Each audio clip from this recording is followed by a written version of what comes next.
Welcome to another 21 Hats Dashboard. I'm Lauren Feldman, and I'm here with Tracy Beck, who is co-author of the 60-Minute CFO and CEO of Driven, a company that facilitates CEO forums. Welcome back, Tracy. Hi, Lauren. Thanks for having me. Always a pleasure. Tracy, you have been here many times. Thank you. And we've talked about many aspects of how business owners should manage their finances, what they should watch, what metrics they should be paying attention to. Given how much uncertainty there is in our economic world these days, I'm wondering if there are particular metrics you recommend tracking during times like these. Well, Lauren, you know my answer because our whole teachings about financial fluency for business owners center around metrics, and we have 14 of them that we recommend for business owners to focus on. However, lately it seems like people are as busy as ever, and 14, well, 14 is not really too many. People could really use a shorter list of those things. And also, I think it's been helpful lately to tell people and coach people on some that really make a more immediate difference, right? Some you affect over a longer period of time. Some you can kind of make a change on a week by week, month by month basis. So those are the ones I've been talking about the most, and especially during these kind of weird white knuckle uncertain times, right? So those are the things that I'm talking about. So number one, I would start with is gross profit margin. So a lot of times we know what our net profit margins are, right? We know what our revenue is, and we know what money we have left, which is our net profit margins. But there is another level of profitability in there, and that's how much money we have left after our cost of goods or our cost of sales. And these things really measure when we look at our gross profit margin, that really measures the efficiency of what we're selling, right? Do we make a lot of money when we sell what we sell, or are we left with very little after that sale? Just asking for a friend, could you tell us what exactly gross profit margin is and how to calculate it? Yeah. So the first thing you need to know is what your cost of goods or your cost of sales are, or in other words, the cost of providing your goods or services, right? So if you sell t-shirts, your cost of goods would be how much money it was for you to purchase that t-shirt or to produce that t-shirt, right? And get it all the way to the customer. So let's say you sell t-shirts online. So your cost of goods would be the raw goods of that t-shirt. And if you manufacture the t-shirts, probably, the thread, the materials, all the things that go into it. Or if not, it's the cost you paid, wholesale for that t-shirt, plus probably the shipping and handling to get that t-shirt all the way to the customer. And so your gross profits would be the cost of the price of the t-shirt if you sold the t-shirt for $20 to the consumer. And if the cost of the t-shirt was plus the shipping and the handling was $10, your gross profits at the end would be $10, right? So 20 minus 10 is 10. And that would be a 50% gross profit margin. So we would take what's left, your profits from that, and divide it back into revenue. So you get a margin.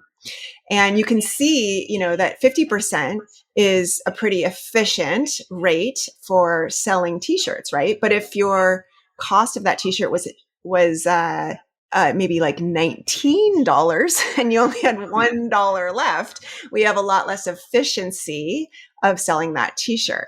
So in other words, it costs a lot of money to get up and produce our goods or services. So one thing that you can do is you can really look at, if your cost can't go down, if you cannot get a t-shirt and sell a t-shirt for anything less than $10, the only way for you to raise that gross profit margin is to raise the price, right? And so we really, during these times, have to be very careful about what we're selling for, and not selling at a discount too, where we would really start to erode those profit margins.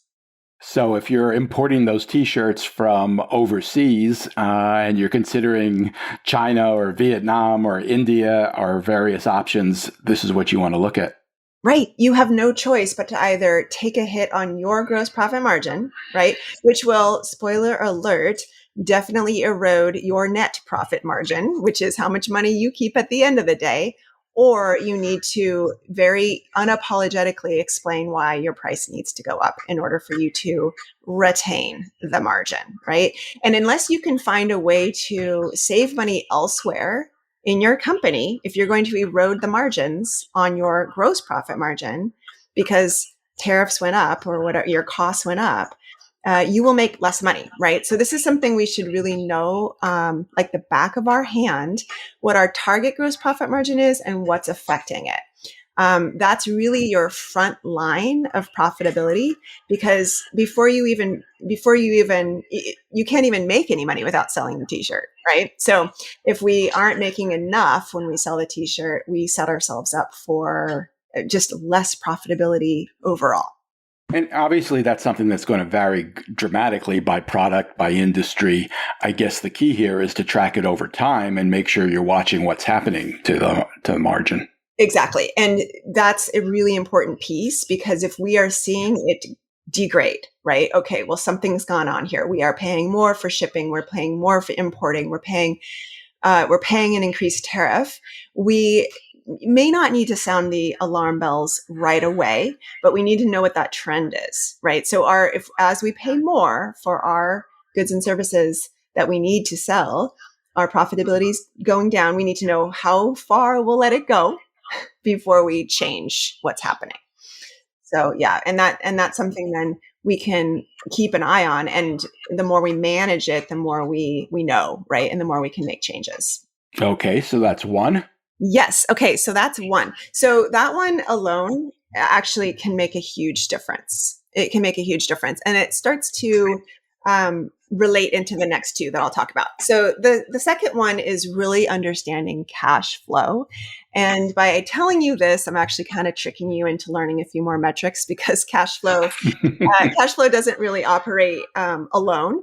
But let's just define what cash flow is. So cash flow is not the same as profits, because cash flow is going to really tell you what's going on with your bank account balance, right? Specifically operating cash flow. So when we talk about profits, there's a lot of things that happen in our company that don't get shown on our income statement, which is where our profits live.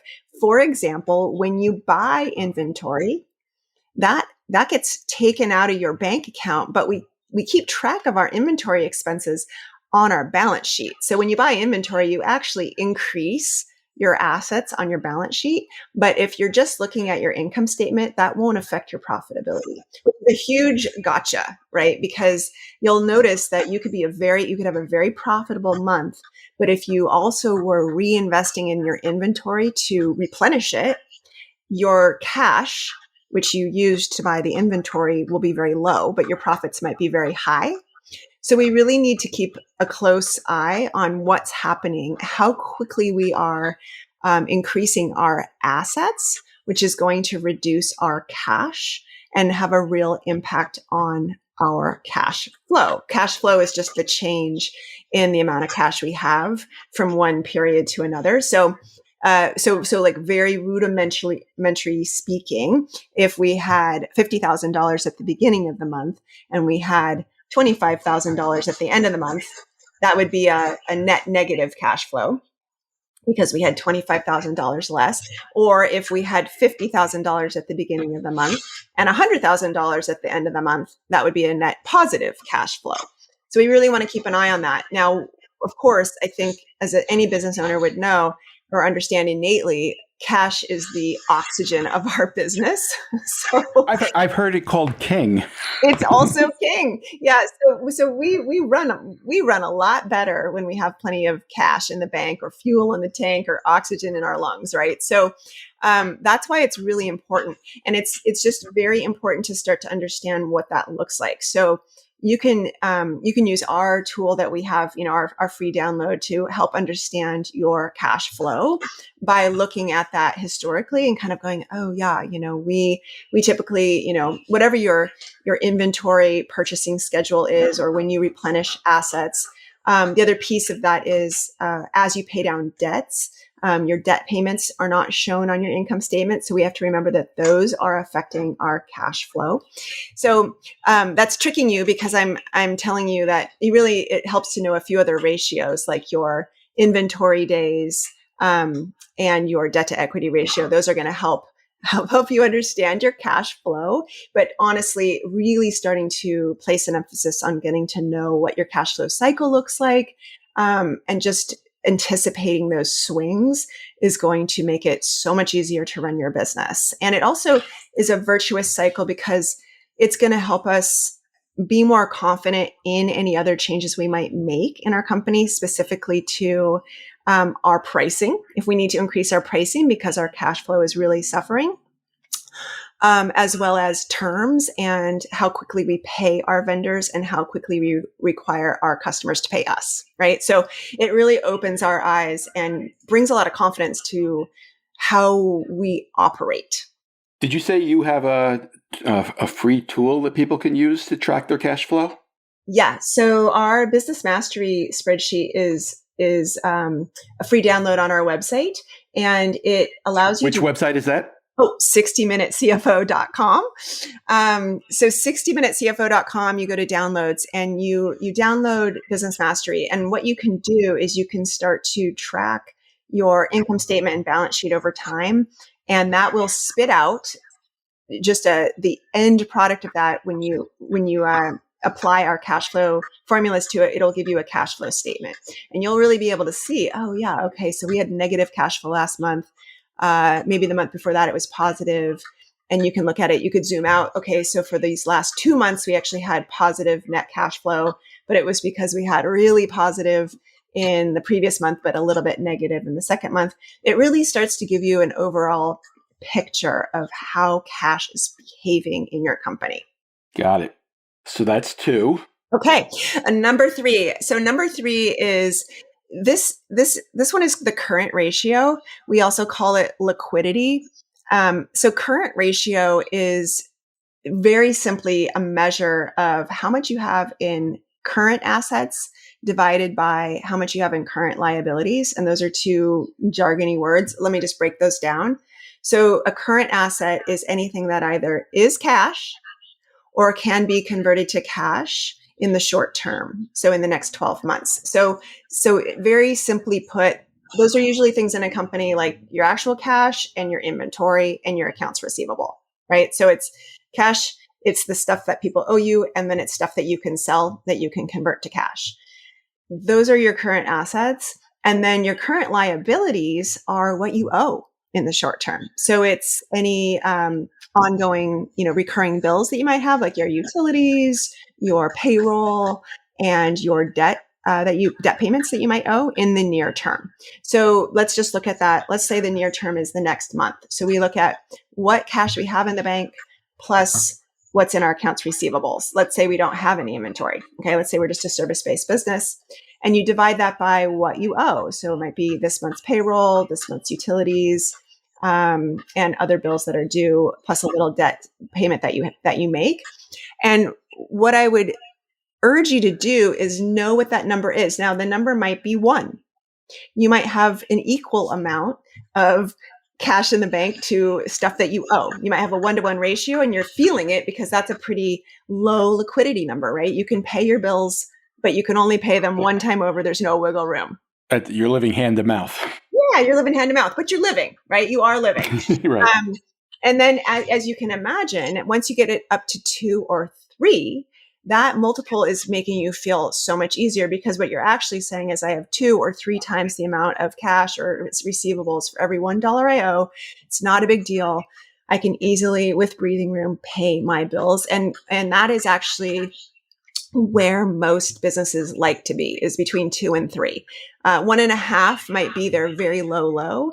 But once they start getting below 1.5, 1 or below 1, well, now we're in a liquidity crisis, right? We're actually not able to pay our bills, and we have to start looking for new ways to do that. So when we're looking at, hey, I need to set my business up for easy times. I don't want to be scraping. I don't want to be wondering. I don't want to be stressing. That current ratio, which is truly and honestly very related to the 2 previous ratios I gave you, which is your gross profit margin and your operating cash flow. That third one, though, is another quick and easy way for you to see, where are we, right? Like very, how many how many current assets do we have? How many current liabilities do you have? Do that quick division, and you can see, okay, well, we're not at 3. We'd love to be at 3. How can we get there? Well, the answer is in the other ratios, but it's honestly, if you circle back to the gross profit margin, you're going to increase your profits, you're going to retain more cash, and it's going to be this virtuous cycle. So those are the 3 that I think that if you really take time to measure and understand in your business in the context of what you do or make or sell, you can really start to see, oh yeah, this is actually going to bring me so much more freedom if I get these 3 things under control. That makes sense. As I think is probably possible these days, I think you referred to them as the white knuckle days. Where do you suggest someone look if they are struggling? Maybe their gross profit margin has gotten out of whack. Their cash flow is not where it should be. They've got payroll due or whatever it might be. Is there an obvious next step that you recommend people take? Well, we want to get a really clear handle on why, right? So it's so much easier to solve a problem when we know exactly what the problem is. So the answer is in the histories, and it's in your numbers. So again, you can use the spreadsheet that I referenced to gain that clarity. I would go back month by month and really look at when was our gross profit. Let's use gross profit margin as an example. When was it last the healthiest? When was our last really great month of gross profit margin? And analyze what the economic situation was. Were our costs lower? Was our overhead lower? And then I would recommend going through the rest of the income statement line by line. The very first thing before we want to hit a panic button or ring an alarm bell is to make sure that we've turned over all the rocks, right? So is all of this stuff necessary to running our business? And if it is, then what do we need to do in order to retain the profits that we need, right? And how do we know? How do we know what those profits are? Well, we look back to a month that was really good, right? Okay, well, that month we were doing 15% net profits. How did we do that? How did we get there? And that's going to enlighten us a lot. A lot of times the answers are sitting right in front of us in plain sight. We just haven't looked for them and really taken a moment to just assess, right? Just really assess. That's always the first place to go. That makes sense. You talk to a lot of business owners. You run your CEO forums. When people come to you, do most of them have a sense of where these metrics stand, or are most people still figuring it out? There is such a spectrum. I get a lot of my students, and I always ask people, how do you rate yourself on a scale of 1 to 10 in your financial fluency? And I get everything. I get people who are like, I'm a 1, I'm a 2, I really don't know anything, to people who are 7s and 8s and 9s. The key is to know what your main drivers are, right? So, I am getting to a point where most of my students know, and this is maybe I'm bragging here, Lauren, because this is a really big deal. I think it's a really big deal if they know what their target and what their current gross profit margin is. The reason it's a big deal is because that's actually a goal that you can rally your team around. And you can convey it to the sales team, you can convey it to the ops team. And it's something that, even if you're not a fan of open book management, which I am, but let's say you don't like divulging all of your financials to your team, that's a number that is not scary or dangerous to show anybody. It really tells everybody what the financial efficiency of the company is on just a production level. So I am getting to a point where a lot of people know that. But honestly, just the other day, I went through an exercise with one of my new peer group members, and he showed me his income statement, and it was almost unreadable because the way the chart of accounts is set up just was never set up with an eye for a leadership person to look at, right? So it was very obtuse what these names of the charts of accounts were. And so we had a question. We had to call in his bookkeeper on the first line and say, what is this? Which means he doesn't look at it. right? So if that's you and you don't look at your income statement on a regular basis, it's really not too late to start. You can start anytime and it will be advantageous. Well, that's sort of what I was getting at. And if you are in that situation, you're not alone, right? No, absolutely not. And the thing is it's tedious, and a lot of especially leaders do not like this level of detail. But when you begin with the end in mind, and you're not actually trying to become the bookkeeper, you're actually not even trying to become the master of this chart of accounts, but what you are trying to do is get your arms around it. So you sit with someone and you begin to digest this information, and it doesn't mean you have to do it every day. You don't have to sit here and live in this space, but I've been using this analogy a lot lately. It's a lot like going to the gym, right? And if you only go to the gym one time or if you only go like quarterly, it's so hard, right? It like really hurts. But if you can make it more of a regular habit, it begins to become less painful, and actually you start to see gains, right? You start to like build a muscle. It starts to feel better. You start to kind of crave it a little bit, and you do slowly but surely level it up. You get stronger, you get better, and you see that in your company. Again, especially if you're coming in and your goal is to really understand what's driving your gross profit margin. That's a goal that's a gain you will actually start to see pretty quickly, because you'll see as a strategic leader, which almost all leaders are, they're going to start to see, oh my gosh, we don't need to spend this much money to produce this product. Like, now that I see how this is affecting our profitability, we can do this differently. We can do this more efficiently. We can change a process. We can change a supplier. We could ask for a cash discount on this part. We could, buy it in bulk. Like, you really start to see all these new opportunities once you really get your eyes on it. So how often should you check these 3 metrics? So if you're just getting started, you might spend like a couple hours on it, and you might end up having to do that like weekly for a little bit, depending on the state of affairs. Like I said, if you look at your income statement and it looks like Greek to you, you might have a little bit of work to do. But if you have things to a place that are pretty dialed in, honestly, you're going to start to look at this just on a monthly basis. And the reason we named the company 60-Minute CFO is because we don't want you to spend a lot of time on this. We want you to build a 60-minute monthly habit and get yourself oriented in that amount of time. So no, you don't have to go to the gym 3 times a week. I'm saying go to this gym once a month, but do it on a regular basis. Don't do it every 6 months. It's really hard to fix a problem that you've been having for, it takes 6 times more energy, right? If it's been happening for 6 months, like catch it in the first month if something's, awry. So that's the thought process. Got it. Tracy Beck is co-author of the 60-Minute CFO book and CEO of Driven. Thank you, Tracy. Oh, thank you, Lauren. Have a great week, everybody.